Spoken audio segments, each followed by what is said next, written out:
அல்லேலூயா. ஆண்டவர் நல்லவர். ஆமென். இந்த காலை நேரத்திலேயும் கூடி வந்திருக்கிற எல்லா தகப்பன்மார், தாய்மார், சகோதரர்கள், சகோதரிகள், பிள்ளைகள் யாவருக்கும் ஆண்டவர் இரட்சகருமாகிய உயிர்த்தெழுந்த இயேசு கிறிஸ்துவின் விலையேறப்பட்ட நாமத்தில், ஆமென், உயிர்த்தெழுந்த இயேசு நாமத்திலே வாழ்த்துக்களை, இந்த ஈஸ்டர் பண்டிகை ஆராதனையின் வாழ்த்துக்களை தெரிவிக்கிறேன்.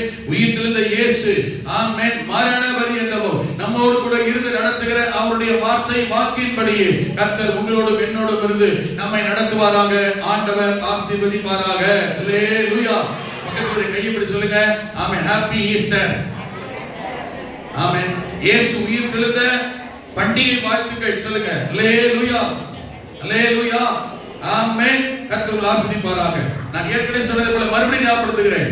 என்ன இக்கட்டு, என்ன நெருக்கம், என்ன பிரச்சனை நீங்கள் கவலையோடு இருந்தாலும், ஆமென், உங்கள் மனதில் அடிக்கடி சொல்லி பாருங்கள், நான் ஆராதிக்கிற இயேசு அவர் உயிரோடு இருக்கிறார். அல்லேலூயா. என்னை படைத்த இயேசு உயிரோடு இருக்கிறார். ஆமென்.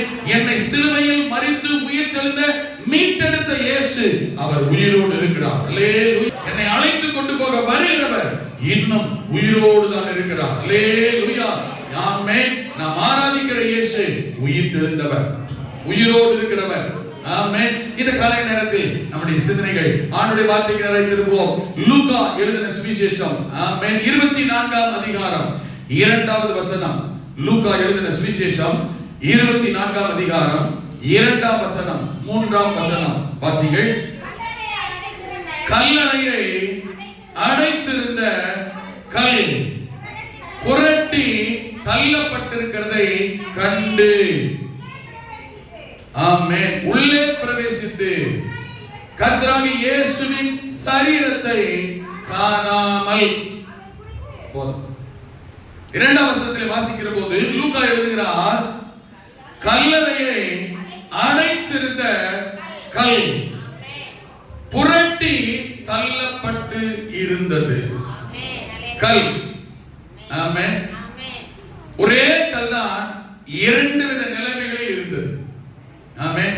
ஒரே கல் 2 வித நிலைமைகளில் இருந்தது. இயேசு கிறிஸ்துவை வைக்கப்பட்டிருந்த கல்லறையை அடைத்து மூடி வைக்கப்பட்டிருந்த ஒரு பெரும் கல். ஒரே கல் தான். முதல்ல எப்படி இருக்குன்னா அடைத்து வைக்கப்பட்டிருந்தது. ஆமென். அதே கல் தான் கொஞ்சம் சற்று அப்புறம், ஆமென், புரட்டி தள்ளப்பட்டிருந்தது. அல்லேலூயா. அடைத்து வைக்கப்பட்டிருந்த கல், புரட்டி தள்ளப்பட்டிருந்த கல். ஆமென். இந்த காலை நேரத்தில் இயேசு உயிர்த்தெழும் முன்பதாக கல் அடைக்கப்பட்டிருந்தது, தடை பண்ணப்பட்டிருந்தது, பூட்டப்பட்டிருந்தது, தடுத்து நிறுத்தப்பட்டிருந்தது. ஆனால் ஆண்டவர் இயேசு உயிர்த்தெழுந்த பிறகு கல் புரட்டப்பட்டது, தடை நீக்கப்பட்டது. ஆமென். அது தள்ளி வைக்கப்பட்டிருந்தது. அல்லேலூயா. ஆமென். இந்த காலை நேரத்தில் ஒருவேளை உங்கள் வாழ்க்கையில் ஏதோ தடை, பிரச்சனை, அடைப்பு, ஆமென், ஆசீர்வாதத்துக்கு பாதிப்பு, எதிர்ப்பு, நன்மையை காண முடியாமல், ஆசீர்வாதத்தை காண முடியாமல், உயர்வை காண முடியாமல், ஒரு மேன்மையை காண முடியாமல் நீங்கள் கலக்கத்தோடு, நெருக்கத்தோடு, ஆமென், ஏதோ ஒரு எதிர்ப்போடு இருக்கிறது போல இருக்கலாம். நாம் ஆராதிக்கிற ஆண்டவராகிய இயேசு, நாம் தேடி வந்திருக்கிற ஆண்டவராகிய இயேசு, நம்முடைய மத்தியில் உலாவிக் கொண்டிருக்கிற ஆண்டவராகிய இயேசு உயிர்த்தெழுந்தவர். அதனால எப்பேற்பட்ட தடை கல்லாக இருந்தாலும், அடைக்கப்பட்ட கல்லாக இருந்தாலும், மூடப்பட்ட கல்லாக இருந்தாலும், எதிர்ப்பான கல்லாக இருந்தாலும், உயிர்த்தெழுந்த இயேசு கிறிஸ்து அந்த கல்லை இந்த காலை நேரத்தில் எடுத்து போட, தடையை நீங்க உடைத்து போட, தகர்த்து போட ஆண்டவர் வல்லவராக இருக்கிறார். அல்லேலூயா. ஆமென். எத்தனையோ பேருடைய கல்லறையில் கல் இருக்கிறது. சிலருடைய கல்லறையில் தான் கல் புரட்டப்பட்டது. ஆனால் ஒரே ஒருவருடைய கல்லறை தான் இன்றும் திறந்தே இருக்கிறது. அல்லேலூயா. அது ஆண்டவர் இயேசு கிறிஸ்துவினுடைய கல்லறை. அல்லேலூயா. இந்த காலை நேரத்தில் நம்முடைய வாழ்க்கையிலும் எந்த தடையா இருந்தாலும், எந்த கல்லா இருந்தாலும், நாம் ஆராதிக்கிற இயேசு உயிர்த்தெழுந்த இயேசு என்கிறதினால் அந்த தடை பண்ணப்பட்டிருக்கிற, அடைத்து வைக்கப்பட்டிருக்கிற எப்பேற்பட்ட கல்லா இருந்தாலும் ஆண்டவர் மாற்றிவிட, திறந்து விட கர்த்தர் இங்கு வந்திருக்கிறார். அல்லேலூயா. அல்லேலூயா. கரங்களை சொல்லுங்க பார்க்கலாம். ஆமென், ஆமென். கல்லை ஒருவேளை நம்மால் புரட்ட முடியவில்லை என்றால் நாம் அற்புதத்தை, ஆசீர்வாதத்தை, தேவனை காண கர்த்தர் பரலோகத்தில் தம்முடைய தூதர்களை கர்த்தர் அனுப்புவார். ஆமென். பரலோகத்திலிருந்து தேவன் நமக்காக பரலோகத்தை திறந்து அவருடைய வேலையாட்களை கர்த்தர் நமக்காக அனுப்புவார். அல்லேலூயா. தூதர்கள் வருவார்கள். இங்கு அப்படித்தான் ஸ்திரீகள் சிலர் போய் இயேசுவின் சரீரத்திற்கு சுகந்த வர்க்கம் விடுபடி போய் பார்த்தபோது யார் இந்த கல்லறையில் இருக்கிற கல்லை புரட்டுவார் என்று யோசித்த போது அதிர்ச்சி காத்திருந்தது. ஆமென். இவங்க நினைச்சிட்டு போறாங்க, கல்லறைக்கு உள்ள இயேசுவின் சரீரம் இருக்கிறது, மரித்த சரீரம் இருக்கிறது, ஜீவனில்லாத சரீரம் இருக்கிறது. எங்க? கல்லறைக்கு உள்ளே. அப்ப அந்த கல்லறைக்கு உள்ளே இயேசுவின் சரீரம் அது மரித்த சரீரம் இருக்கிறதினால் அதை அந்த கல்லறையுடைய வாயிலை பெரிய கல்லை வைத்து மூடி சீல் வைத்திருந்தார்கள். இவங்க யோசித்து போறாங்க, இந்த கல்லை நமக்காக யார் புரட்டுவான்? ஆமென். ஏன்னா இயேசு சரீரத்திற்கு சுகந்த வர்க்கம் இட வேண்டும் என்று அவர்கள் விரும்பினார்கள். ஆனால் எப்படிப்பட்ட சரீரத்துக்கு சுகந்த வர்க்கம் இட வேண்டும் என்று விரும்பினார்கள் என்றால் மரித்த சரீரத்திற்கு சுகந்த வர்க்கம் இட விரும்பினார்கள். ஆனால் அங்கே போன போது இவருக்கு ஒரு அதிர்ச்சி காத்திருந்தது. யார் கல்லை புரட்டி தள்ளுவான் என்று சொன்ன போது கல்லை புரட்டி தள்ளிட்டு 2 பேர் அங்க உட்கார்ந்துட்டாங்களா தூதர்கள். அல்லேலூயா. ஆமென். கீழே உள்ள 6ஆம் வசனத்துல வாசிக்கும் போது அவங்க சொன்னாங்க, ஆமென், அவர் இங்கே இல்லை. யாரை தேடி வந்தீர்களோ, எதை காண வந்தீர்களோ, ஆமென், அது அப்படி இல்லை. எதை தேடி வந்தாங்க? இயேசுவின் மரித்த சரீரத்தை தேடி வந்தார்கள். நீங்கள் தேடி வந்த மரித்த சரீரம் இங்கே இல்லை. அவர் சொன்னபடியே உயிரோடு கூட எழுந்தார். அவர் வைத்த இடத்தை வந்து பாருங்கள், உள்ளே இல்லை என்று சொன்னபோது, ஆமென், மரித்த சரீரத்தை காண வந்தவர்கள் இப்பொழுது கல் புரட்டினதினால் இயேசு உயிர்த்தெழுந்த சரீரத்தை காணும்படி கர்த்தர் அவர்களுக்கு கிருபை தந்தார். அல்லேலூயா. ஆமென். மரித்த சரீரத்தை தேடினார்கள். ஆண்டவரோ உயிர்த்தெழுந்த மகிமை சரீரத்தோடு தன்னை அவர்களுக்கு காண்பித்தார். இந்த காலை நேரத்தில் மகிமையின் தேவன், மகிமை அடைய செய்கிற தேவன், மகிமையினால், கனத்தினால், வல்லமையினால், ஆசீர்வாதத்தால் நிரப்புகிற கர்த்தர் இந்த காலை நேரத்தில் அவருடைய சமூகத்தை, அவரை தேடி வந்திருக்கிற உங்களுக்கும் எனக்கும் அவருடைய உயிர்த்தெழுந்த வல்லமையை, உயிர்த்தெழுந்த அபிஷேகத்தை, உயிர்த்தெழுந்த ஆசீர்வாதத்தை உங்களுக்கும் எனக்கும் தேவன் தர வல்லவர், ஆசீர்வதிக்க வல்லவர். அல்லேலூயா. ஆமென். இவங்க தேடி வந்தது மரித்த இயேசுவை. ஆனால் ஆண்டவர் இவர்களுக்கு உயிரோடு எழுந்தவராய் தன்னை காண்பித்தார். 10 இடங்கள்ல 10 விதமான நபர்களுக்கு உயிர்த்தெழுந்த இயேசு உயிர்த்தெழுந்த பிறகு காட்சி தந்திருக்கிறார். ஒன்று, யோவான் 20ஆம் அதிகாரத்துல 11 இருந்து 18 வசனம் வரைக்கும் நீங்கள் வாசித்தால் மகதலேனா மரியாளுக்கு ஆண்டவர் உயிர்த்தெழுந்தவராய் தன்னை காண்பித்தார். இரண்டாவது, லூக்கா சுவிசேஷம் 24:10ல இப்ப வாஸ்தவமே மற்ற ஸ்திரீகள் என்று சொல்லப்பட்டிருக்கிறது. மற்ற ஸ்திரீகளுக்கு தன்னை உயிர்த்தெழுந்தவராய் ஆண்டவர் அவர்களுக்கு காண்பித்தார். மூன்றாவது, லூக்கா சுவிசேஷம் 24ஆம் அதிகாரத்துல 34ஆம் வசனத்திலேயும் பவுல் குறிப்பிடும் போது 1 கொரிந்தியர் 15:5லேயும் சீமோன் பேதுருவுக்கு உயிர்த்தெழுந்த ஆண்டவராய் தன்னை உயிர்த்தெழுந்த சரீரத்தில் கர்த்தர் காண்பித்தார். நான்காவதாக லூக்கா சுவிசேஷம் 24ஆம் அதிகாரம் 13லிருந்து 35 வசனம் வரைக்கும் வாசிக்கிற போது எம்மாவூர் சீஷர்கள் அன்றைக்கு நடந்து போகும்போது அவர்களோடு போய் உயிர்த்தெழுந்த இயேசுவாய் தன்னை காண்பித்து பேசிக்கொண்டே போகிறார். ஐந்தாவதாக லூக்கா சுவிசேஷம் 24ஆம் அதிகாரம் 36ஆம் வசனத்திலிருந்து 43ஆம் வசனம் வரையிலும் சீஷர்களுக்கு தன்னை போய் காண்பித்தார். அப்பொழுது தோமா அவர்களோடு கூட இல்லை. ஆமென்.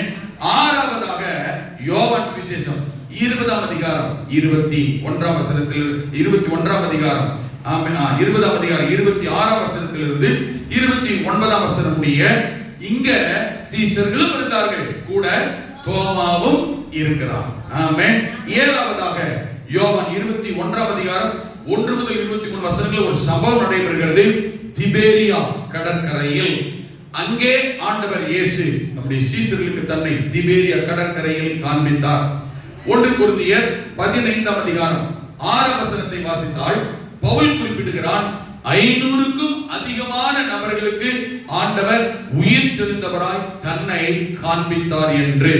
ஆமென், ஆமென். ஒன்பதாவதாக 1 கொரிந்தியர் 15ஆம் அதிகாரம் 7ஆம் வசனத்தில் யாக்கோபுக்கும் பின்பு கேபாவுக்கும் தன்னை காண்பித்தார் என்று சொல்லப்பட்டிருக்கிறது. யாக்கோபுக்கு தன்னை காண்பித்தார்.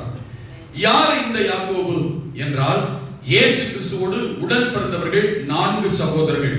ஒன்று யூதா, யோசே, சிமியோன், இன்னொன்று யாக்கோபு. இங்கே சொல்லப்பட்டிருக்கிற கொரிந்தியரிலே பவுல் குறிப்பிடுகிறாரே, இந்த யாக்கோபுக்கு தன்னை ஆண்டவர் தரிசனமானார் என்று. இந்த யாக்கோபு இயேசுவோடு உடன் பிறந்த சகோதரனாகி யாக்கோபு. ஆமென். இயேசு கிறிஸ்துவின் சகோதரர்களில் ஆமென் யாருமே இயேசு உயிரோடு இருக்கும்போது இயேசுவை விசுவாசிக்கவோ, நம்பவோ, ஏற்றுக்கொள்ளவோ, அர்ப்பணிக்கவோ, ஊழியத்துக்கு வரவோ இல்லை. அவரை விரோதித்தார்கள், பகைத்தார்கள், ஏளனம் பண்ணினார்கள். ஆமென். அவரை ரொம்ப என்ன செஞ்சாங்க? நையாண்டி பண்ணினார்கள். ஆனால் இயேசு மரித்து உயிரோடு எழுந்த பிறகு சிலருக்கு இவர்களுக்கு தரிசனமான போது, இந்த யாக்கோபுக்கும் தரிசனமானதினால் ஆமென் உயிர்த்தெழுதலை இந்த யாக்கோபு கண்டு விசுவாசித்தான். யாக்கோபு விசுவாசித்து நிருபத்தை எழுதினான். ஆமென். இயேசுவின் சகோதரனாகிய யூதாவும் விசுவாசித்து ஒரு நிருபத்தை எழுதினான். இந்த யூதா நிருபத்தை எழுதின யூதாவும், யாக்கோபு நிருபத்தை எழுதின யாக்கோபும் இயேசுவோடு உடன் பிறந்த சகோதரர்கள். கரங்களை உயர்த்தி அல்லேலூயா. 10ஆவதாக அப்போஸ்தலர் நடவடிக்கைகள் 1ஆம் அதிகாரம் 1 முதல் 11 வசனங்களை நீங்கள் வாசித்தால், ஆமென், அப்போஸ்தலர்களுக்கு ஆண்டவர் 40 நாளளவும் அப்போஸ்தலர்களுக்கு என்ன செய்தார்? பல இடங்களில், பல சூழ்நிலைகளில் தரிசனமானார். இந்த அப்போஸ்தலர் 1ஆம் அதிகாரத்தில் ஆமென் இந்த அப்போஸ்தலர்களை அழைத்து அவர்களோடு நீங்கள் போய் எருசலேமிலே காத்திருங்கள் என்று சொல்லி அவர்களுக்கு வார்த்தைகள், வாக்குத்தத்தங்களை கொடுத்து, இன்னைக்கு நாம் வாசித்த இந்த மத்தேயு 28ஆம் அதிகாரத்தில் வாசித்த அந்த அதிகாரத்தின் வசனங்களையும் அன்றைக்கு தான் கர்த்தர் சொல்லி பரமேறி போனார் என்று பார்க்கிறோம். அப்பொழுது அப்படி என்றால் இந்த ஜனங்கள், இந்த ஸ்திரீகள் இயேசுவின் கல்லறையில் மரித்த இயேசுவை காண வந்தார்கள். ஆனால் ஆண்டவர் இயேசுவோ மரித்து அடக்கம் பண்ணப்பட்டு அடைக்கப்பட்ட கல்லை புரட்டி போட்டு தன்னை உயிரோடு எழுப்பினவராய், உயிர் தெழுந்தவராய், மகிமையுள்ளவராய், மகிமையான சரீரத்தோடு தன்னை ஆண்டவர் அவர்களுக்கு காண்பித்தார். அல்லேலூயா. ஆமென். கல் புரட்டப்படுமானால் உயிர் தெழுந்த இயேசுவை காண முடியும். கல் புரட்டப்படுமானால் தேவனுடைய மகிமையை காண முடியும். கல் புரட்டப்படுமானால் உங்களுக்கும் எனக்கும் ஆண்டவர் வைத்திருக்கிற ஆசீர்வாத நன்மைகளை அடைய முடியும். கல் புரட்டப்படுமானால் உங்களுக்கும் எனக்கும் அற்புதம், ஆசீர்வாதம், நன்மை காத்திருக்கிறது. அப்படி என்றால் நம்முடைய வாழ்க்கையில் தேவனுடைய நன்மையை, ஆசீர்வாதத்தை காண முடியாமல், பெற முடியாமல் தடையா இருக்கிற, தடுத்து வைத்திருக்கிற கல் எது? அது எதுவானாலும் ஆமென் புரட்டப்படுமானால் ஆமென் உங்களுக்கும் எனக்கும் ஆசீர்வாதம் நிச்சயம் காத்திருக்கிறது. உயிர்த்தெழுந்த இயேசு அந்த கல்லை புரட்ட வல்லவர். உயிர்த்தெழுந்த இயேசு நாம புரட்ட நமக்கு பலன் தர வல்லவர். அந்த உயிர்த்தெழுந்த இயேசு நமக்காக கல்லை புரட்ட பரலோகத்தை திறக்க வல்லவர். ஆமென். வேதத்தில் கல் பல விதங்களில், பல எடுத்துக்காட்டுகளில், பல வியாக்கியானங்களில் சொல்லப்பட்டிருக்கிறது. இந்த காலை நேரத்தில் நான் உங்களுக்கு சொல்ல விரும்புகிறது, அடைக்கப்பட்ட தடையான ஆசீர்வாதத்துக்கு பாதிப்பான கல் நீக்கப்படுமானால் உங்களுக்கும் எனக்கும் நன்மை வரும். ஆசீர்வாதம் கல் புரட்டப்பட்டதினால், கல் எடுக்கப்பட்டதினால், கல் நீக்கப்பட்டதினால் ஆசீர்வதிக்கப்பட்ட, நன்மை பெற்ற, உயர்த்தப்பட்ட 3 நபர்களை உங்களுக்கு நான் குறிப்பிட விரும்புகிறேன். இந்த காலை நேரத்தில் அவர்கள் பெற்ற ஆசீர்வாத நன்மையை ஆமென் உயிர்த்தெழுந்த ஆண்டவர் இயேசு உங்களுக்கும் எனக்கும் தந்து நம்மை நடத்த ஆண்டவர் போதுமானவர். யோவான் சுவிசேஷம் 11ஆம் அதிகாரத்தில், யோவான் சுவிசேஷம் 11ஆம் அதிகாரத்தில் ஆமென் அங்கே ஒரு சம்பவம் நமக்கு நன்றாய் தெரியும். லாசரு மரித்து போகிறான். தேவனுடைய சிநேகிதர், இயேசு கிறிஸ்துவின் சிநேகிதனாகிய ஆமென் லாசரு மரித்து போய்விட்டான். ஆண்டவர் ஆமென் மரித்து, லாசரு வியாதியா இருக்கிறான் கேள்விப்பட்டு பின்னும் 2 நாள் தனித்திருந்தார். செத்து 4 நாட்கள் ஆகிவிட்டது, மரித்து போனான். கல்லறையில் வைத்து விட்டார்கள். ஆமென்.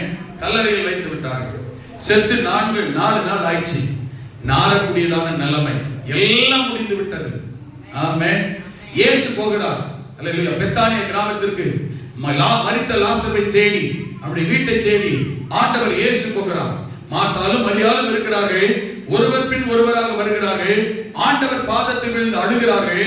ஆமென், ஆமென். நீர் இருந்திருந்தீரானால் என் சகோதரன் மரித்திருக்க மாட்டானே, நீ சிநேகிக்கிறவன் மரித்திருக்க மாட்டானே. அவர்கள் அழுகிறார்கள், புலம்புகிறார்கள். அவர்கள் அழுகிற அழுகையை, கண்ணீரை, துக்கத்தை ஆண்டவர் கண்டு அவரால் தாங்க முடியவில்லை. இயேசுவும் கண்ணீர் விட்டார். ஆமென். ஒண்ணு தெரியுமா, நம்ம ஆராதிக்கிற ஆண்டவர் சர்வ வல்லவர் தான், எல்லாம் செய்ய வல்லவர், எல்லாத்துக்கும் மேலானவர், சகல அதிகாரம் உள்ளவர். அதே சமயத்தில் அவருடைய பிள்ளைகளாகி நீங்களும் நானும் துக்கப்படுகிறோம், வருத்தப்படுகிறோம், வேதனைப்படுகிறோம், கவலைப்படுகிறோம். அவருடைய பிள்ளைகள் கண்ணீர் வடிக்கிறார்கள் என்றால் கண்ணீரை பார்க்கிற ஆண்டவர் ஆமென் சும்மா இருக்கிறதல்ல, அவரும் கலங்குகிறார், அவரும் வருத்தப்படுகிறார், அவரும் வேதனைப்படுகிறார், அவரும் துக்கப்படுகிற ஆண்டவராக இருக்கிறார். ஆமென், ஹல்லேலூயா. இந்த காலை நேரத்துல ஆமென் அவருடைய பிள்ளைகள் கண்ணீர் விட்டால் கண்ணீர் விடுகிறவர், துக்கப்பட்டால் துக்கப்படுகிறவர். அவருடைய பிள்ளைகள் ஆமென் வருத்தப்பட்டால் வருத்தப்படுகிற ஆண்டவர். ஆண்டவருடைய பிள்ளைகள் எப்பவுமே வருத்தத்துல, வேதனையில, கஷ்டத்துல, கவலையில, கண்ணீர்ல இருக்கிற ஆண்டவர் ஒரு நாள் விரும்புறது இல்லைங்க. ஆண்டவருடைய பிள்ளைங்க எப்பயுமே சந்தோஷமா இருக்கணும், சமாதானமா இருக்கணும், ஆசீர்வாதமாக இருக்க வேண்டும் என்று விரும்புகிற கர்த்தர். அல்லேலூயா. ஆமென். லாசர் குடும்பம், லாசர் மரித்து விட்டான் என்கிறதால் வருத்தத்தோடு கண்ணீர் விட்ட போது இயேசுவும் அவர்களை தேடி போய் கண்ணீர் விட்டார். இந்த காலை நேரத்தில் என்னை விசாரிக்க, எனக்காக ஆமென் கவலைப்பட, எனக்கு ஆறுதல் சொல்ல, எனக்காக துக்கப்பட, வருத்தப்பட யாரும் ஒருத்தர் இல்லையே அப்படின்னு நீங்க கவலைப்படலாம். இல்லைங்க. ஆமென். உலகத்தில் இருக்கிற மனுஷனுடைய கவலையோ கண்ணீரோ நம்மளை ஒண்ணுமே செய்யாது, மாற்ற முடியாது. ஆனால் ஆண்டவராகிய இயேசு உங்களுக்காக எனக்காக வருத்தப்பட்டால், கண்ணீர் விட்டால், வேதனைப்பட்டால், அதனால பெரிய மாற்றம், நன்மை, அற்புதம், ஒரு ஆசீர்வாதம் கண்டிப்பாய் காத்திருக்கிறது. உங்களுக்காக எனக்காய் துக்கப்படுகிற ஒருவர், வருத்தப்படுகிற ஒருவர், வியாகுலப்படுகிற ஒருவர் உண்டானால் நாம் ஆராதிக்கிற உயிர்த்தெழுந்த ஆண்டவர் இயேசுதான். அல்லேலூயா. ஆமென். இயேசு அங்க போய் கண்ணீர் விடுகிறார், வருத்தப்படுகிறார். உடனே அவரால் தாங்க முடியல. உடனே சொன்னாரு, கல்லறை வைத்திருக்கிற இடத்தை எனக்கு காண்பீங்கள். ஆமென். அக்கா சொன்னா, மார்த்தா சொன்னா, ஆண்டவரே செத்து 4 நாள் ஆகிறது, என்ன செய்ய முடியாது, அவன் பார்க்க முடியாது, நாருமே. ஆமென். ஆனால் ஆண்டவர் இயேசு கவனிங்க, இவங்க வாழ்க்கையில் இருந்த ஒரு துக்கத்தை மாற்ற விரும்புகிறார். இவங்களுடைய இழப்பை கர்த்தர் மாற்ற விரும்புகிறார். இவங்க வாழ்க்கையில ஒரு புது நன்மை, ஒரு புதிய தொடக்கத்தை, புதிய ஆசீர்வாதத்தை இவங்களுக்கு தர வேண்டும் என்று ஆண்டவர் விரும்பினார். உடனே கேட்கிறார், கல்லறை வைத்த இடத்தை காண்பீங்கள். அது எப்பேற்பட்ட அடைக்கப்பட்ட இடமா இருக்கலாம், தடை பண்ணப்பட்ட இடமா இருக்கலாம், ஆமென், அற்புதம் நடக்க முடியாதா இருக்கலாம், ஆனால் அந்த இடத்தை காண்பீங்கள். ஆமென், நான் காண வேண்டும். அல்லேலூயா. அவருடைய வாழ்க்கையில ஒரு மாற்றத்தை கொண்டு வர விரும்பின தேவன் கேட்கிறார், வாங்க ஆண்டவரே போலாம், கூட்டிட்டு போகிறார். அல்லேலூயா. நிதானமாய் கவனிங்கள். நடந்தது என்ன தெரியுமா? அங்கே சொல்லப்பட்டிருக்கிறது 38 வசனத்தை வாசித்தால், ஆமென், அப்பொழுது இயேசு மறுபடியும் தனக்குள்ளே கலங்கி கல்லறை இடத்திற்கு வந்தார். அது ஒரு குகையா இருந்தது, அதின் மேல் ஒரு கல் வைக்கப்பட்டு இருந்தது. கல்லறையின் மேல், குகையாகிய கல்லறையின் மேல் ஒரு கல் வைக்கப்பட்டிருந்தது. வைக்கப்பட்டிருந்த இந்த ஒரு கல், கவனிங்க, இந்த ஒரு கல், அடைக்கப்பட்டிருந்த கல், வைக்கப்பட்டிருந்த ஒரு கல், இந்த ஒரு கல் ஆண்டவர் அற்புதம் செய்ய தடையாக இருந்தது. இந்த ஒரு கல் ஆமென் லாசரு உயிர்த்தெழுத தடையாக இருந்தது. இந்த ஒரு கல் கர்த்தருடைய மகிமை வெளிப்பட தடையாக இருந்தது. அந்த ஒரு கல் லாசருவின் கல்லறையில் இருந்தது. அந்த கல் ஆமென் இந்த குடும்பத்தில் இருந்தது. அந்த தடையாக இருந்த இந்த கல்லை ஆண்டவர் இயேசு சொன்னார், இந்த கல்லை 39 இயேசு இந்த கல்லை எடுத்து போடுங்கள் என்றார். அல்லேலூயா. ஆமென். மரித்தவனுடைய சகோதரியாகிய அவனுடைய அக்கா மரியாள் இயேசுவை நோக்கி, ஆண்டவரே இந்த கல்லை எடுத்து விட்டால் நாருமே. நாருமே. நாம் தான் நினைக்கிறோம், இந்த கல்லை எடுத்தா நாரிரும், கல்லை எடுத்தா பாதிப்பு வரும், கல்லை எடுத்தா நாமே நடக்காது, கல்லை எடுத்தா ஒண்ணு ஆகாது, நாம் தான் நினைக்கிறோம். ஆனால் நம்முடைய வாழ்க்கையில் மார்த்தாளை பார்த்து ஆண்டவர் சொன்னார், நீ விசுவாசித்தால் தேவனுடைய மகிமையை காண்பாய். கர்த்தருடைய மகிமையை நீ காண வேண்டும் என்றால் கல்லை புரட்ட வேண்டும் என்று, நீ கல்லை புரட்ட வேண்டும். நீ புரட்ட வேண்டிய கல் உன் வாழ்க்கையிலே கர்த்தருடைய மகிமை வெளிப்பட, தேவனுடைய கிரியை வெளிப்பட, உயிர்ப்பித்தல் உண்டாக, ஆசீர்வாதம் உண்டாக, நீ இழந்தது திரும்ப கிடைக்க வேண்டும் என்றால் நீ புரட்டி எடுக்க வேண்டிய கல் ஒன்று இருக்கிறது. மார்த்தாளே, உன்னுடைய அவிசுவாசம் நீங்கும்படி அவிசுவாசமாகிய கல்லை புரட்டி போடு, நீ தேவனுடைய மகிமையை காண்பாய். அல்லேலூயா. அல்லேலூயா. ஆண்டவர் சொன்னார், இந்த கல்லை புரட்டி போடுங்கள். அவன் சொன்னார், ஆமென், கல்லை புரட்டினார், நாருமே இல்லை. புரட்ட வேண்டிய கல்லை புரட்டினால் தேவனுடைய மகிமை வெளிப்படும். புரட்டப்பட வேண்டிய கல் இயேசு 40 வசனத்தில் சொன்னார், நீ விசுவாசித்தால் தேவனுடைய மகிமையை காண்பாய். உனக்குள்ள இருக்கிற மகிமை வெளிப்பட முடியாதபடி, அற்புதம் நடக்க முடியாதபடி, ஆசீர்வாதம் வர முடியாதபடி அடைத்து வைக்கப்பட்டிருக்கிற கல் அவிசுவாசம் என்கிற கல். அந்த அவிசுவாசமாகிய கல்லை நீ எடுத்து போடுவாயானால் செத்திருந்தா என்ன, மரித்திருந்தா என்ன, 4 நாள் ஆன என்ன, 40 நாள் ஆன என்ன, எந்த சூழ்நிலை எப்பேற்பட்ட இக்கட்டாய் இருந்தா என்ன, எவ்வளவு காலம் நாள் நேரம் ஆனாலும் அவிசுவாசம் என்கிற கல்லை நம்மை விட்டு எடுத்து போடுகிற போது ஆமென், ஆண்டவர் அற்புதம் செய்ய வல்லவர். தேவனுடைய மகிமை வெளிப்படும், கர்த்தருடைய வல்லமை வெளிப்படும். கரங்களை உயர்த்தி தேவனுடைய ஆசீர்வாதம் கடந்து வரும். ஆமென். கல் புரட்டப்பட்டு விட்டால் ஒரே ஒரு வார்த்தை தான், ஒரே ஒரு வார்த்தை தான், லாசருவே வெளியே வா. ஆமென். கொஞ்சம் கவனிக்கணும். ஏன் ஆண்டவரே லாசரு உயிரோட வெளியில வான்னு சொன்ன ஆண்டவர், அவனை உயிர்ப்பித்து உயிரோடு கொண்டு வந்த ஆண்டவரால கல்ல தூரப்போ சொல்லிருக்க முடியாதா? போகாதா? நாம நம்ம வாழ்க்கையில் அதைத்தான் நினைக்கிறோம். ஆமென். எல்லாமே ஆண்டவரே செஞ்சிடணும். ஆமென். நான் கேட்டா செஞ்சிடணும், சொன்னா செஞ்சிடணும், நான் ஜெபம் பண்ணா செஞ்சிடணும், கண்ணீர் விட்டா செஞ்சிடணும். சில காரியத்தை கவனிக்க வேண்டும். நாம் செய்ய வேண்டியவைகள் என்று இருக்கிறது, நாம் ஆயத்தப்பட வேண்டியவைகள் என்று இருக்கிறது. கர்த்தருடைய அற்புதத்துக்கும் ஆசீர்வாதத்துக்கும் நன்மைக்கும் நாம் நம்மை தயார்படுத்த வேண்டியது ஒன்று இருக்கிறது. அல்லேலூயா. ஒரு அம்மா கடன் பிரச்சனை. ஆமென். ஊழியக்காரருடைய அம்மா தான். எதுக்கு அந்த ஊழியக்காரர் கடன் வச்சது பணம் தெரியல. 2 பிள்ளைங்க, கடன்காரன் கடன் கொடுத்தா பிள்ளைகளுக்கு அடிமையா கொண்டு போயிருந்து சொல்லிட்டான். ராஜாக்கள் புத்தகத்துல வாசிக்கிறோம். போய் கேட்கிற தீர்க்கதரிசி, ஆண்டவரே உம்முடைய ஊழியக்காரர் கடன் வாங்கி போயிட்டான். ஆமென். எலிசாட்ட அவர் சொல்றாரு, அக்கம் பக்கத்து வீடுகள்ல போய் என்ன செய்ய, காலியான பாத்திரங்களை வாங்கி கொண்டு வா, அநேக வெறும் பாத்திரங்களை வாங்கி கொண்டு வா. உள்ள போய் உள்ள நின்று கதவை போட்டு பாத்திரங்கள் எல்லாவற்றிலும் அந்த கொஞ்சம் எண்ணெய காலி பாத்திரத்தெல்லாம் வார்த்து அது நிரம்பி, அது நிரம்படாத கொண்டு வித்து நீ கடன் அடைக்க முடியும். நிரம்ப செய்கிறவர் கர்த்தர், நிரப்புகிறவர் கர்த்தர், அற்புதம் செய்கிறவர் கர்த்தர். ஆனா காலி பாத்திரத்தை வாங்க வேண்டியது உன் வேலை, இருக்கிறத ஊத்த வேண்டியது உன் வேலை. அதையும் கர்த்தரே செய்வார்னா ஆமென். நம்ம உயிரோடு இருக்கிறதுக்கு அடையாளம் இல்லை. ஹலோ, எத்தனை பேருக்கு புரியுது? ஆமென். எங்க ஊர் பக்கம் சொல்லுவாங்க வாழைப்பழ சோம்பேறின்னு. என்ன அர்த்தம் தெரியுமா? வாழைப்பழ சோம்பேறி தெரியுமா? வாழைப்பழத்தை இலையில தான் வைப்பாங்க. சிலருக்கு உரிச்சு வைக்கணும் பாத்தீங்களா? சிலருக்கு வாழைப்பழத்தை என்ன செய்யணும், இலையில வைக்கிறதோ இல்லாம சிலருக்கு எங்க வீட்டை சில நேரத்தில் வாழைப்பழத்தை உரிப்பாங்க, வச்சிருந்தோம். அந்த வாழைப்பழத்தை கூட உரிக்கிற அளவுக்கு சோம்பேறித்தனமா? ஆமென். அந்த அளவுக்கு கூடவா கை கால் விளங்காம இருக்கு? ஹலோ, நான் சொல்ல புரியுதா? அந்த அளவுக்கு செயல்படாம இருக்கக்கூடாது. புரட்டப்பட வேண்டிய கல்லை நாம், புரட்டப்பட வேண்டியதை நாம் தான் புரட்ட வேண்டும். அல்லேலூயா. ஆமென். இதை யோவான் சுவிசேஷத்திலே நாம் அந்த மணிக்கு லூக்கா 5 வாசிக்கிறோம். ஆமென். கெனசரேத் கடற்கரையில ராவு முழுவதும் ஆமென் பேதுரு மீன் பிடித்து ஒரு மீன் அகப்படல, மீன் தான் அகப்படல, மீன் தான் பிடிக்கல, வலைய போட்டிருப்பால, என்ன போய் ஆயிருந்திருக்கும்? ஒன்னும் ஆயிருக்காதுல. மீன் பிடிச்சிருந்தா தானே நிறைய மீன் வலைய அலசுறதுக்கு. அதான் ஒரு மீன் அகப்படல, ஒண்ணுமே இல்லை, வலையில ஒண்ணுமே இல்லை. ஆனா என்ன பண்ணான்னு தெரியுமா?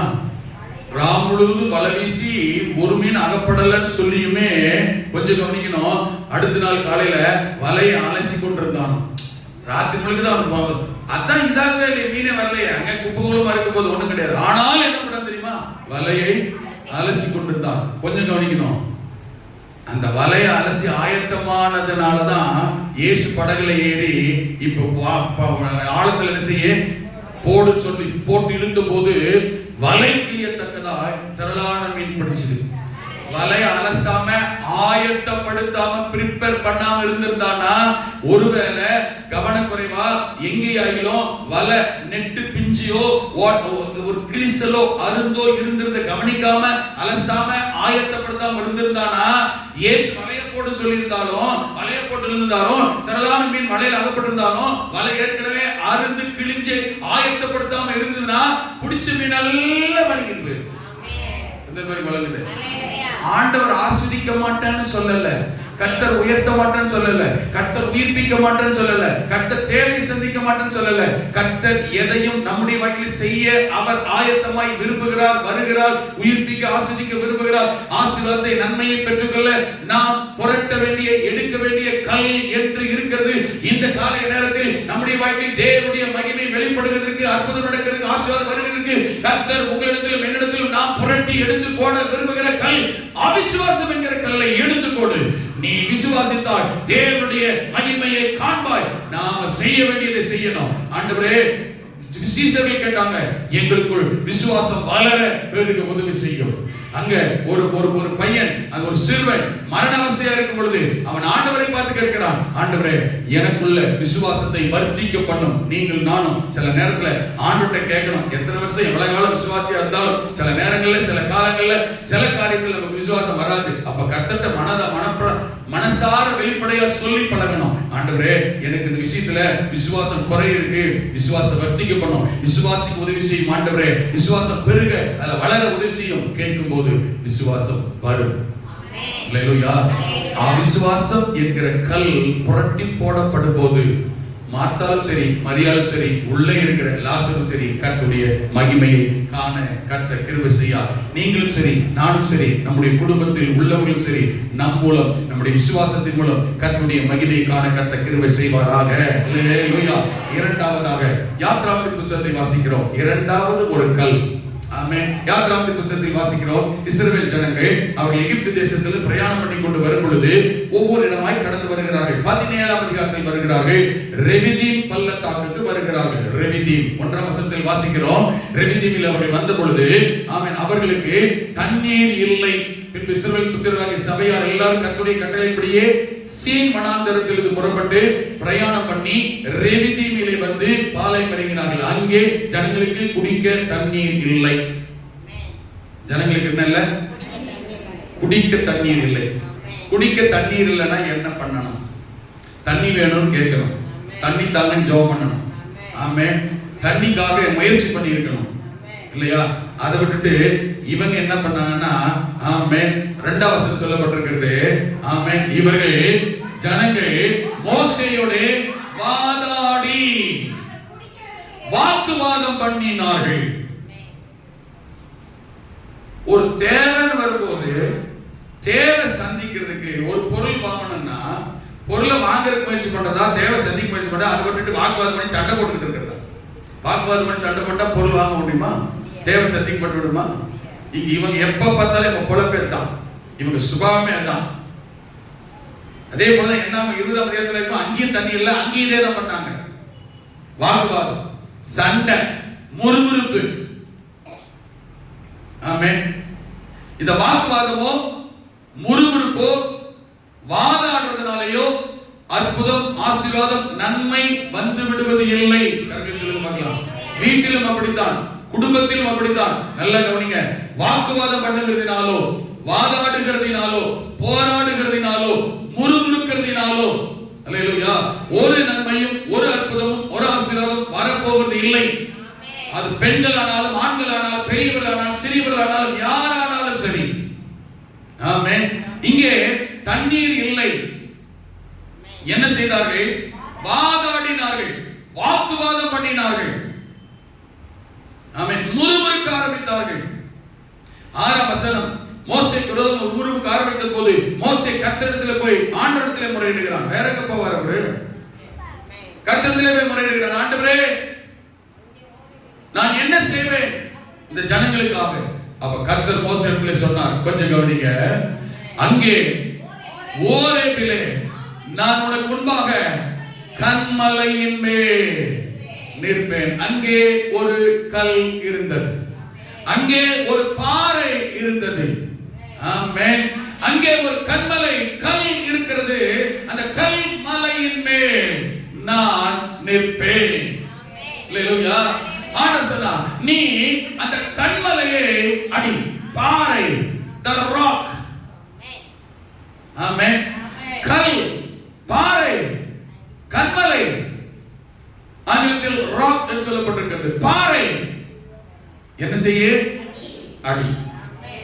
அல்லேலூயா. ஆமென். வெளியில பார்வைக்கு என்ன இருக்கு? வெளியில பார்க்க என்னத்தை பார்க்கற? பாறை, கல்லு. கண்ணுக்கு என்னதான் தெரியுது? கல்லு. உள்ள என்ன இருக்கு? தண்ணி. ஆமென். வெளியில கல். ஆமென். உனக்கு வர வேண்டிய நன்மை, உனக்கு வர வேண்டிய ஆசீர்வாதம், உனக்கு கிடைக்க வேண்டிய உயர்வு, உனக்கு வர வேண்டியதானே உனக்கு தீர்க்க வேண்டிய தாகம், உன்னுடைய பசி, உன் சந்திக்கப்பட வேண்டிய தேவை, ஆமென், உள்ளே இருக்கிறது. அதை நீ பெற முடியாமல், அடைய முடியாமல், வாக்குவாதத்தினாலும் முறுமுறுப்பினாலும், ஆமென், கசப்பினாலும், ஆமென், வாதாடுகிறதினாலும் அடைத்து வைக்கப்பட்டிருக்கிறது. அங்கே ஆமென் கல்லை புரட்ட சொன்னார், இங்கே கல்லை உடைக்க சொன்னார். அடி. அல்லேலூயா. எந்த கல் அடிக்கப்பட வேண்டும், எந்த கல் உடைக்கப்பட வேண்டும்? அடிக்கப்பட வேண்டிய கல்லை அடித்து, உடைக்கப்பட வேண்டிய கல்லை உடைக்கும் பொழுது உள்ளே நமக்காய் காத்திருக்கிற, தடை பண்ணப்பட்டிருக்கிற ஆசீர்வாதம் தானாகவே தேடி வரும். உடைக்கப்பட வேண்டிய கல் என்றால் வாக்குவாதமும் வாதாடுகிறதும் முறுமுறுப்பையும் இந்த காலை நேரத்தில் கர்த்தர் உடைக்க சொல்லுகிறார், விரட்ட சொல்லுகிறார். ஆண்டவர் சொன்னார், கன்மலையை பார்த்து நீ அடி, கன்மலை அடி. அப்பொழுது ஜனங்கள் குடிக்க அதிலிருந்து தண்ணி புறப்படும். கரங்களை உயர்த்தி அல்லேலூயா. ஆமென். கன்மலையை அடிக்கும் போது உடைக்கப்பட வேண்டிய கல் உடைக்கப்பட்டால் உள்ளே இருந்து வர வேண்டிய ஆசீர்வாதம் வரும். நமக்குள் இருக்கிற தடை பண்ணி இருக்கிற கல் என்ன? வாக்குவாதமா, பொறாமையா, வாதாடுகிறதா, முறுமுறுப்பா? கவனிங்க, எந்த காரணத்தை கொண்டும் எந்த சூழ்நிலையும் தேவனுடைய காரியத்தில் கர்த்தருடைய பிள்ளைகள் எந்த விஷயத்திலையும் ஆவிக்குரியவர்கள் என்று சொல்லிக் கொள்ளுகிற அழைக்கப்பட்ட ஜனங்கள் முறுமுறுக்கவே கூடாது. நாம் ஜெபிக்கிற காரியத்திற்கு கால தாமதமாகலாம், சில காரியங்களில் பதில் இன்னும் வராமல் இருக்கலாம், சில காரியங்களை நாம் காத்திருந்து இளைப்படைந்து இருக்கலாம். ஆனாலும் தேவன் பதில் அவரிடத்தில் தான் இருக்கிறது, அவர்தான் செய்ய வேண்டும் என்கிறதுனால் எதை செய்தாலும், எப்படி செய்தாலும், எப்பொழுது செய்தாலும் அவருக்கு தெரியாமல், அவர் அனுமதிக்காமல், அவர் சித்தமில்லாமல் ஒன்றும் நடக்க போகிறதே இல்லை. ஆகவே எந்த காரியத்திலும், எந்த சூழலிலும், எந்த பிரச்சனை தேவையிலும் எக்காரணத்தை கொண்டு தேவனை முறுமுறுக்கவோ, முறையிடவோ, வாதாடவோ கூடவே கூடாது. அல்லேலூயா. ஆமென். சிலருக்கு எவ்வளவுதான் அற்புதம் நடக்கட்டும், எவ்வளவுதான் ஆசீர்வாதம் கிடைக்கட்டும், எவ்வளவுதான் நன்மை நடக்கட்டும், எத்தனை வருஷம் ஆகட்டும், திடீர்னு ஒரு பிரச்சனை, தேவை, போராட்டம், நெருக்கடி வந்துச்சுன்னா உடனே முறுமுறுக்க ஆரம்பிச்சிருவாங்க. என்ன ஜோமனி பாக்குறோம், என்ன இன்னைக்கு நேத்து தான் சர்ச்சைக்கு வந்து இப்பதான் ஆண்டவரை முத விசுவாசித்து டெஸ்ட் பண்றது போல யோசிப்பாங்க. ரட்சிக்கப்பட்டு பல ஆண்டுகள் ஆகும். இப்போ ஒரு தேவை பிரச்சனை ஆகும், உடனே முறுமுறுக்க ஆரம்பிச்சிருவாங்க, உடனே அவிசுவாசப்பட ஆரம்பிச்சிருவாங்க, உடனே வாக்குவாதம். ஆண்டவரமா என்ன ஆண்டவரே ஜெபம் பண்ற போராட்டம் கிடையாது. ஒரே விஷயம் போதுங்க. ஒரு பான சோத்துக்கு ஒரு சோறு பதங்க. அதில் அற்புதம் செய்த தேவனால் இதில் செய்ய மாட்டாரா? அதில் நன்மை செய்தவர் இன்னைக்கு செய்ய மாட்டாரா? அன்னை காப்பாற்ற மாட்டாரா? அதில் அற்புதம் செய்தால் அதை செய்ய முடியலையா? அப்ப ஏன் செய்ய மாட்டேங்கிறார் என்றால் நமக்குள்ள ஏதோ ஒன்று மாற வேண்டிய, நடக்க வேண்டி இருக்கிறது. கர்த்தர் அதை விரும்புகிறார், எதிர்பார்க்கிறார். ஆமென். அந்த வாக்குவாதத்தை எடுத்து போடணும், அவிசுவாசத்தை எடுத்து போடணும், முறுமுறுப்பு எடுத்து போடணும், வாதாடுகளை எடுத்து போடணும். அந்த கல் உடைக்கப்படும் போது கிரியை செய்கிற தேவன். ஆனா என்ன 20 வாசித்து பாருங்க. இங்க கர்த்தர் யாத்ரா 17ல கன்மலை அடி, உடை, தண்ணீர் வரும். அங்கேயே தண்ணீர் இல்ல, அங்க என்ன சொன்னார் தெரியுமா? கோலை எடுத்துக்கொண்டு போய் 8ஆம் வசனத்துல ஆமென்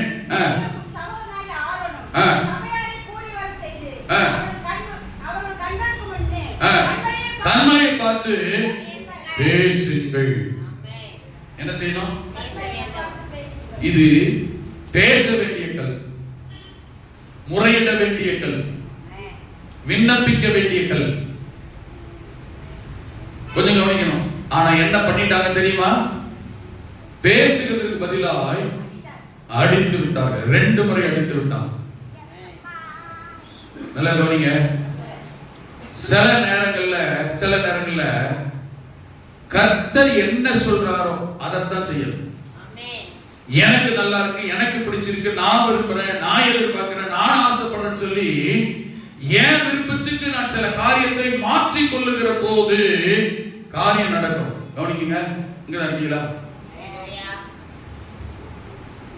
எனக்கு நன்மையா இருக்கு, எனக்கு பிரயோஜனமா இருக்கு, எனக்கு பிடிச்சிருக்கு, எனக்கு சரியா படுது என்கிறதற்காக சில நேரங்கள்ல கர்த்தருடைய சித்தத்தை விட்டு, தேவன் சொல்லுகிறதை விட்டு, ஆண்டவர் விரும்புவதை விட்டு, கர்த்தர் எதிர்பார்க்கிறதை விட்டு, எனக்கு பிடிச்சிருக்கு, எனக்கு நன்மையா இருக்கிறது என்பதற்காக நான் சில காரியத்தை மீறி செய்கிற போது கவனிங்க, தண்ணி எல்லாம் வந்துடும், நினைக்கிறதெல்லாம் நடக்கும், ஆமென், கிடைக்கிறதெல்லாம் கிடைக்கும், வர்றதெல்லாம் வந்துடும். ஆனால் கொஞ்சம் கவனிக்கணும், பின் விளைவு வித்தியாசமானதாக இருக்கும். ஏண்டா செய்தோம், ஏண்டா சொன்னோம், ஏண்டா கேட்டோம், ஏண்டா பண்ணோம். நான் சொல்றேன், புரியுது? இந்த வசனத்தை ஆராயும் போது எனக்கு ஒரு ஆச்சரியமான ஒரு வெளிப்பாடு கர்த்தர் தந்தார். மோசேயும் ஆரோனையும் பார்த்து கர்த்தர் சொல்லும் போது அவங்க அடிச்சதுனால ஆண்டவர் அவங்களை பார்த்து என்ன சொன்னார்னு பாருங்க. பின்பு கர்த்தர் மோசே ஆரோனை நோக்கி, இஸ்ரவேல் புத்திரரின் கண்களுக்கு முன்பாக என்னை பரிசுத்தம் பண்ணும்படி நீங்கள் என்னை விசுவாசியாதபடியினால் ரெண்டு காரியத்தை கர்த்தர் சொல்லுகிறார். ஒன்னு, கடைசி பகுதியில் சொல்லப்பட்டிருக்கு, நீங்கள் கானானுக்குள் பிரவேசிப்பது இல்லை. மோசே ஆரோனும் கவனிங்க, ஒண்ணு விபச்சார பாவம் பண்ணல, கொலை குத்தம் எல்லாம் பண்ணல. ஹலோ, இங்க இருக்கீங்களா? 10 கற்பனையில ஒரு பாவம் பண்ணல. நான் சொல்றேன், புரியுது? 10 கற்பனையில ஒரு பாவத்தை பண்ணல, விபச்சாரம் பண்ணல, கொலை பண்ணல, அடுத்தவங்களை அபகரிக்கல, எவனையும் என்ன செய்யல, களவாடல. ஆனா எங்க போக மாட்டீங்க? கானானுக்கு போக மாட்டீங்கன்றார். போக வேண்டிய இடம் எதுதான்? வந்துகிட்டு இருக்கிறது எதுக்கு தான்? எகிப்தில் வந்தது எதுக்கு தான்? வெளியில கொண்டது எதுக்கு தான்? அழைச்சது எதுக்கு தான்? பார்வனை கொன்னது எதுக்கு தான்? உன்னைய கானான் கொண்டு போட்டான். அப்ப இப்ப என்ன சொல்றாரு? நீ என்ன செய்ய மாட்ட? அப்படி என்ன தப்பு பண்ண? என்ன பாவம் செஞ்சான்? நாம சில நேரத்தில் நினைக்கிறது தெரியுமா, நான் ஒன்னும் அப்படிப்பட்ட பாவம் பண்ணல, நான் ஒன்னும் இப்படிப்பட்ட பாவம் பண்ணிடல, நான் ஒன்னும் அதை ஒன்றும் செஞ்சிடல, நான் ஒன்னும் இவன மாதிரி ஒன்றும் செஞ்சிடல. ஹலோ, இல்ல. அதனால ஆண்டு சொல்றாரு, நீ நினைக்கிற உன்னுடைய நீதி, நீ நினைக்கிற உன்னுடைய பரிசுத்தம், நீ நினைச்சிட்டு இருக்கிறே நான் தான் சூப்பர் சுப்ரீம் ஸ்டார், என்னை போல யாரும் நான் எப்படி பண்ணுவாங்க தெரியுமா? இதெல்லாம் தேவனுடைய பாருங்கள் அழுக்கான கருத்தை. கர்த்தர் எதிர்பார்க்கிற பரிசுத்தம், நீதி என்று ஒன்று இருக்குது. நான் உங்ககிட்ட எதிர்பார்க்கறது, நீங்க ஏன்ட்ட எதிர்பார்க்கறது இல்லை, இது மனிதன் எதிர்பார்க்கறது. நான் உள்ளே வெள்ளையும் சொல்லி நீண்ட ட்ரெஸ் பண்ணிட்டா உங்களுக்கு என்னை பார்த்தோன்னே அட்டே அப்பா எப்படி இருக்காரு தெரியுமா, இவர மாதிரி பரிசுத்தவானா? ஆமா,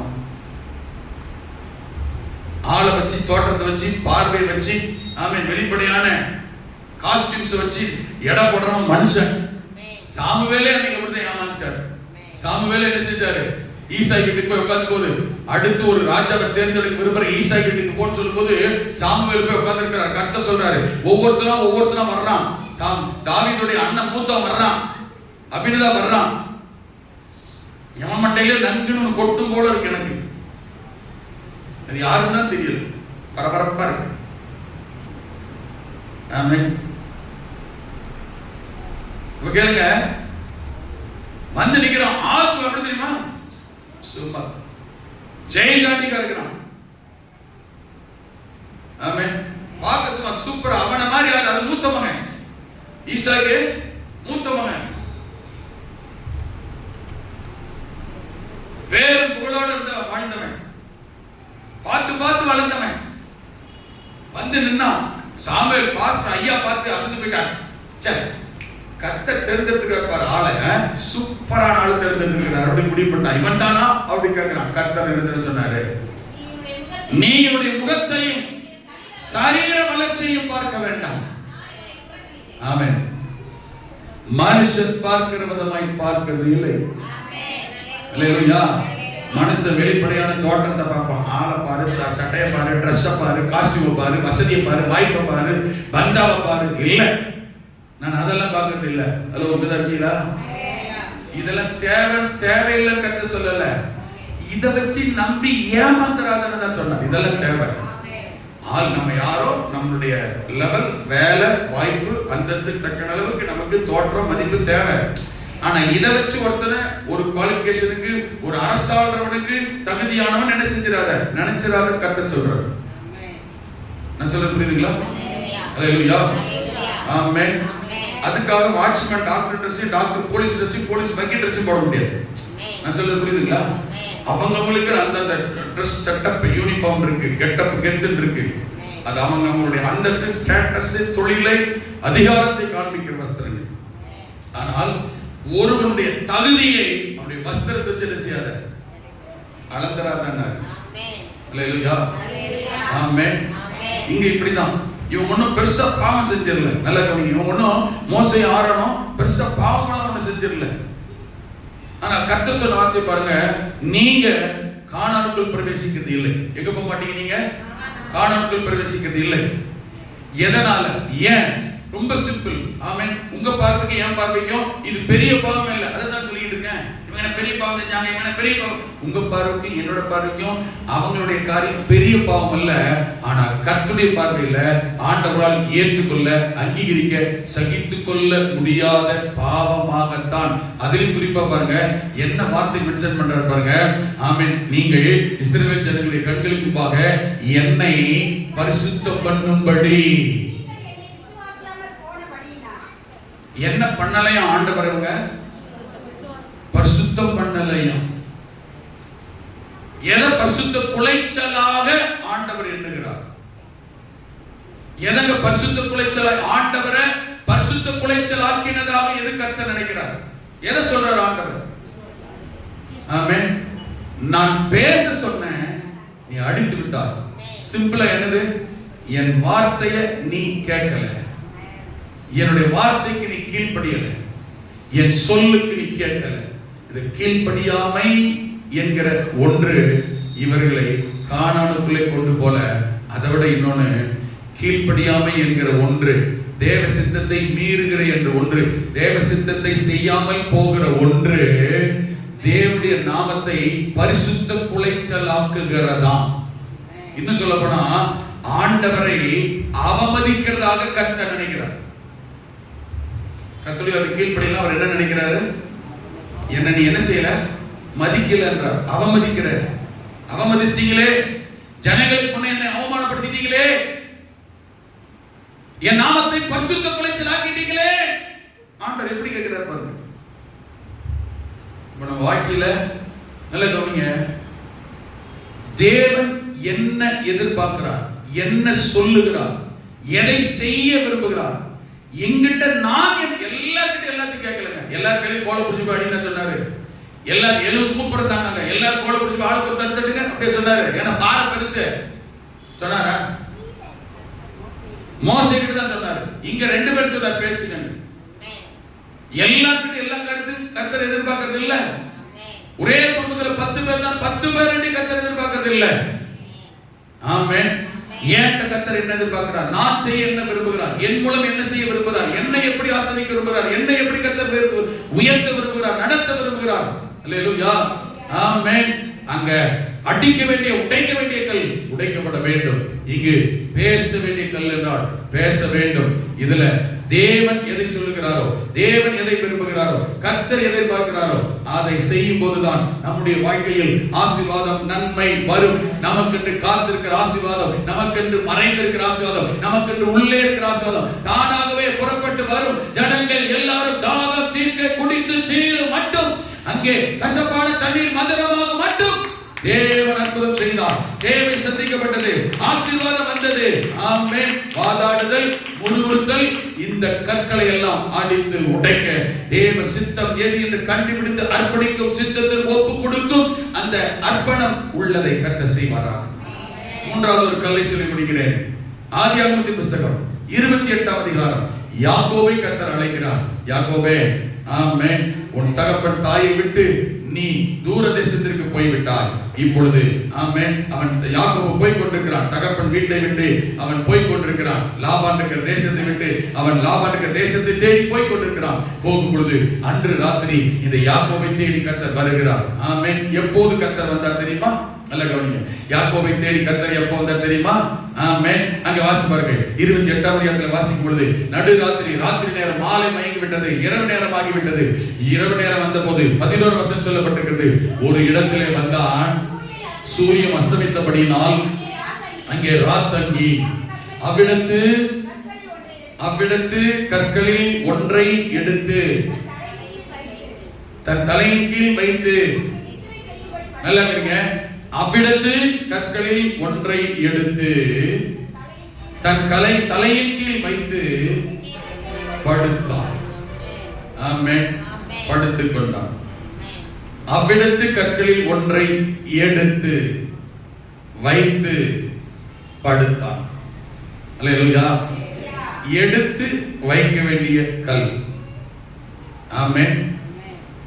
புரட்டப்பட வேண்டிய கல், உடைக்கப்பட வேண்டிய கல், இங்கு பேச வேண்டிய கல், இங்கு எடுத்து வைக்க வேண்டிய, ரீப்ளேஸ் பண்ண வேண்டிய கல். அது அங்க இருந்தது, இருக்கிற வரைக்கும் ஒண்ணுமே நடக்கல. ஆமென். கல்லை எடுத்து ரீப்ளேஸ் பண்ணுனா தலையை வச்சு படுத்தான். கர்த்தர் வந்து நின்றார். அல்லேலூயா. ஆமென். ரீப்ளேஸ்மென்ட் பண்ணணும், மாற்றி அமைக்கப்பட வேண்டும். சுபாவம் என்கிற கல்லை மாற்ற வேண்டும். என்றைக்கு நான் இருக்க வேண்டிய நிலைமையில் நான் இப்படித்தான் இருப்பேன், என்னை மாற்ற முடியாது, என்னைய மாத்திக்க முடியாது, நான் மாற மாட்டேன், நீ உருப்படவே மாட்டேன். ஆமென். என்னைக்கு ஆமென் சீமோனாய் இருந்த இந்த பேதுரு, சீமோனாய் இருந்தவன் என்றைக்கு கேபாவாய் மாற்றப்பட்டானோ, அல்லேலூயா, யாக்கோபாய் இருந்தவன் என்றைக்கு இஸ்ரவேலாய் மாற்றப்பட்டானோ, ஆபிரகாமாய் இருந்தவன் என்றைக்கு ஆபிரகாமாய் மாற்றப்பட்டானோ. இதெல்லாம் பேர் மாற்றம் மட்டுமல்லங்க, லைஃப் சேஞ்சிங், கேரக்டர் சேஞ்சிங். அல்லேலூயா. வாழ்க்கையே மாற்றம், சுபாவமே மாற்றம் அடைய வேண்டும். ரட்சிப்பு என்றால் என்ன? Very simple. ரட்சிப்பு என்ன சொல்லுங்க? ரட்சிப்பு என்ன தெரியுமா? தோற்றத்தில் ஏற்படுகிற மாற்றம் அல்ல ரட்சிப்பு, கேரக்டர்ல, சுபாவத்தில் ஏற்படுகிற மாற்றம் தான் ரட்சிப்பு. அல்லேலூயா. பிரதர், நீங்க உங்களை பார்த்து ரட்சிக்கப்பட்ட மாதிரி தெரியுது. ஆமா பாஸ்டர், இப்ப நான் கைலி கட்டறதுல பேண்ட் போட்டு வரேன், ரட்சிக்கப்பட்ட அர்த்தமா? அப்ப கைலி கட்டணும் ரட்சிக்கப்பட அர்த்தமா? ஆமென். நல்ல கவனிங்க. ரட்சிப்பு என்பது தோற்றத்தில் உண்டாகிற மாற்றம் அல்ல, பெயரில் ஏற்படுகிற மாற்றம் அல்ல.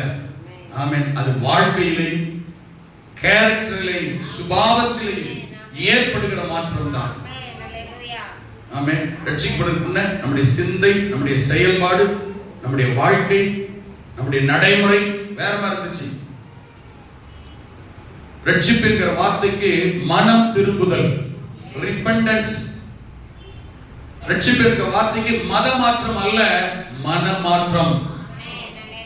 அல்லேலூயா. இந்த மனம் புதிதாகிறதினாலே, மறுரூபப்படுகிறதினாலே, பவுல் அப்படி எழுதுகிறார். இந்த மனம் என்ன செய்யணும்?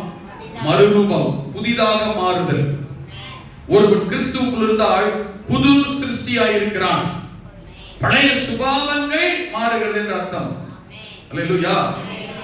அப்போ ஒரு மனுஷனுடைய சுபாவம், கேரக்டர், சிந்தை, பார்வை, சொல்லு இதெல்லாம் மாற ஆரம்பிக்கும் போது, கொஞ்சம் கவனிங்க, மாற ஆரம்பிக்கும் போது உள்ளான மனுஷன் மாற ஆரம்பிச்சானா வெளிப்படையான மனுஷ தோற்றம் தானாகவே மாறும். நான் சொல்றது புரியுதா? சுபாவம் மாறிச்சுன்னா செயல்பாடு தானா மாறும். செயல்பாடு மாற ஆரம்பிக்கும் போது காஸ்டியூம், தோற்றம் எல்லாமே ஆட்டோமேட்டிக்கா மாறும். ஆனா சுபாவம் மாறாம வெளிப்படையான மாற்றம் மாறுச்சுன்னா வேஷம்னு அர்த்தம். அல்லேலூயா. மாற்றப்பட வேண்டிய கல், சுபாவம் என்கிற கல் ரீப்ளேஸ் பண்ணப்பட வேண்டும். யாக்கோபு அந்த ராத்திரில போய் நிறைய கல் இருக்கு, எதை மாத்தணுமோ, எதை எடுக்கணுமோ, எதை ரீப்ளேஸ் பண்ணுமோ அதை மாற்றி படித்தான், எடுத்து வைத்தான், மாற்றி அமைத்தான். மாற்றி அமைத்த உடனே தலை வைத்து படுகிறான். ஆண்டவர் வந்து நின்றார். நம்முடைய சுபாவம் கேரக்டர் மாற்றப்படுமானால், சிந்தை மாற்றப்படுமானால், எண்ணம் மாற்றப்படுமானால், பவுல் எழுதுகிறார் பிலிப்பியருக்கு, கிறிஸ்து இயேசுவில் இந்த சிந்தையே உங்களிலும் இருக்க கடவது. கிறிஸ்து இயேசுவை குறித்த, கிறிஸ்து இயேசுவை போல, கிறிஸ்து இயேசுவினுடைய சிந்தை நமக்குள் மாற ஆரம்பித்து விட்டால் தேவ சமாதானம் உங்கள் இருதயங்களில் ஆள கடவது. தேவ ஆவியானவர் நம்மை ஆளுகை செய்ய ஆரம்பித்து விடுவார். நடக்கிறது என்ன தெரியுமா? ஆண்டவர் ஆளுகை செய்ய வருகிறேன் என்று யாக்கோபை தேடி வந்துவிட்டால் அவனுடைய எதிர்கால திட்டங்கள், தரிசனங்களை குறித்து கர்த்தர் சொல்ல ஆரம்பித்து விடுவார். வெறும் கோலு கைமா தானே போனான், என்ன ஆவன்னு தெரியாம தானே போனான். ஆனா கர்த்தர் பாருங்க, எதிர்கால பிக்சரே காமிச்சிட்டார். கவலைப்படாதப்பா, நீ கோலு கைமா தான் போற. ஆமென். நீ திரும்ப வரும்போது நீ சாதாரணமா வர மாட்ட. மறுபடியும் உன்னை உன் தகப்பன் வீட்டிற்கு மிகுந்த பரிவாரங்களுடனே கொண்டு வந்து சேர்ப்பேன் என்று கர்த்தர் சொன்ன வார்த்தையின்படியே இந்த ஆமென் யாக்கோபு 35ஆம் அதிகாரத்தில் நீங்க வாசிக்கும்போது 27ஆம் வசனத்துல தன்னுடைய தகப்பன் வீட்டிற்கு மிகுந்த பரிவாரங்களோடு வந்து சேரும்படி கர்த்தர் கிருபை தந்தார். அல்லேலூயா. கல்ல ரீப்ளேஸ் பண்ணா பரலோகத்திலிருந்து எதிர்கால திட்டமும் தரிசனமும் வெளிப்படும். ஒண்ணு, ஆபிரகாம் ஆதியாம் 22ல வாசித்தீங்கன்னா, உன் ஒரே குமாரன் எனக்காக பலி செலுத்துன்னு சொன்ன போது ஆதியாம் 22:9ல ஆபிரகாம் கர்த்தர் காண்பித்த இடத்துல போய் நல்லா கவனிங்க, ஆமென், பலிபீடம் கட்ட கல்லுகளை கொண்டு வந்து பலிபீடத்தை கட்டினான். பலிபீடம் கட்ட சொன்னது ஒரு இடம், கல்லு இருந்தது இன்னொரு இடம். எடுத்துட்டு வந்து எப்ப பலிபீடமாய் ரீப்ளேஸ் பண்ணினானோ, ஆமென், பரலோகம் திறக்கப்பட்டது. யெகோவா ஈரே, கர்த்தருடைய பர்வதத்தில் பார்த்து கொள்ளப்படும் பரலோகம் ஆபிரகாமுக்காக திறக்கப்பட்டது. அல்லேலூயா. ஆமென்.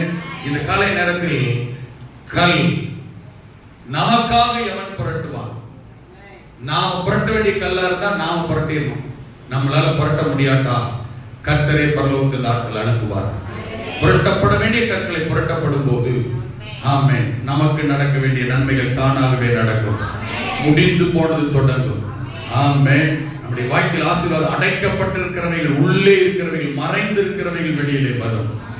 ஆமென். ரீப்ளேஸ்மென்ட் பண்ணுகிற போது, கேரக்டர் நம்ம மாத்த வற்பணிக்கிற போது நம்முடைய வாழ்க்கையில எதிர்கால திட்டங்கள், தரிசனங்கள் நிறைவேறும். கர்த்தர் உங்களுக்கு எனக்கு வைத்திருக்கிற ஆசீர்வாதங்கள் நிறைவாய் தந்து நடத்த வல்லவர். கண்களை மூடலாமா? ஜெபம் பண்ணலாமா? Praise God. ஹalleluya. இந்த காலை நேரத்தில் கர்த்தர் நம்மை நடத்துவாராக. அடைக்கப்பட்டிருந்த கல் புரட்டி தள்ளப்பட்டது. கல் அடைக்கப்பட்டிருந்த வரைக்கும் இயேசு மரித்தவராகத்தான் உள்ளே இருந்தார். எப்பொழுது கல் புரட்டி தள்ளப்பட்டதோ இயேசு உயிர்த்தெழுந்தவராய் காணப்பட்டார். அல்லேலூயா. உங்களுக்கும் எனக்கும் ஒரு மகிமை காத்திருக்கிறது, ஆசீர்வாதம் காத்திருக்கிறது, நன்மை காத்திருக்கிறது. அந்த நன்மையினால கர்த்தர் நிரப்புவாராக, ஆசீர்வாதத்தால கர்த்தர் நிரப்புவாராக. ஆமென்.